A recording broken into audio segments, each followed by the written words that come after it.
तर मी ते कुकरचं भांडं घेतलेलं आहे, त्याच्यामध्ये ही फरशीची जी डाळ आहे ती ह्याच्यामध्ये टाकून घ्यायचं आहे. काही जण ह्याला भरडवणीसुद्धा म्हणतात, तर काही जणांच्या इकडे वेगळं काही म्हणतात. आमच्या इकडे ह्याला भरडवणी म्हणतात.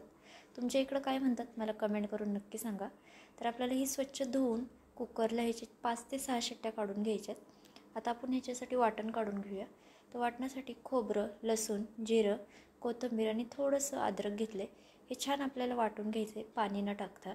तर त्यानंतरनं मी इथे कढई ठेवली. कढई छान तापली की त्यानंतरनं आपल्याला त्याच्यामध्ये तेल टाकायचे. मी इथे 1.5 पळी एवढं तेल घेतलं आहे. आता ह्यामध्ये आपल्याला सुके मसाले टाकायचे. तर सुक्या मसाल्यांमध्ये मी कांदा लसूण मसाला, थोडीशी हळद, थोडासा घरचा मसाला आणि बेडगी मिरची पावडर आहे, ती फक्त कलरसाठी आहे. तर मसाला आपला अर्धा मिनिटभर परतून झाला की त्यानंतर आपल्याला जे आपण वाटण घेतलेलं वाटून ते टाकायचे. ते आपल्याला 1 मिनिटभर परतून घ्यायचे छान तेल सुटेपर्यंत. तर खरंच तुम्ही रेसिपी नक्की करून बघा, खूप छान चविष्ट होते, एकदम गावच्या पद्धतीने.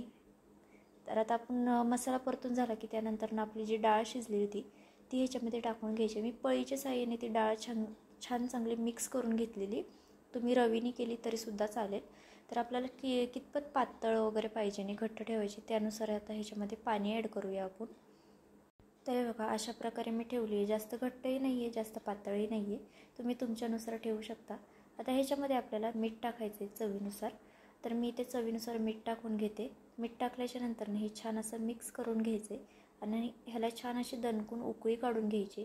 आणि चॅनलवरती जे कोणी नवीन असेल त्यांनी प्लीज एक सबस्क्राईब करा आणि कमेंट करून सांगा तुम्हाला माझ्या रेसिपी कशा वाटतात आणि लाईक केल्याशिवाय तर जाऊच नका.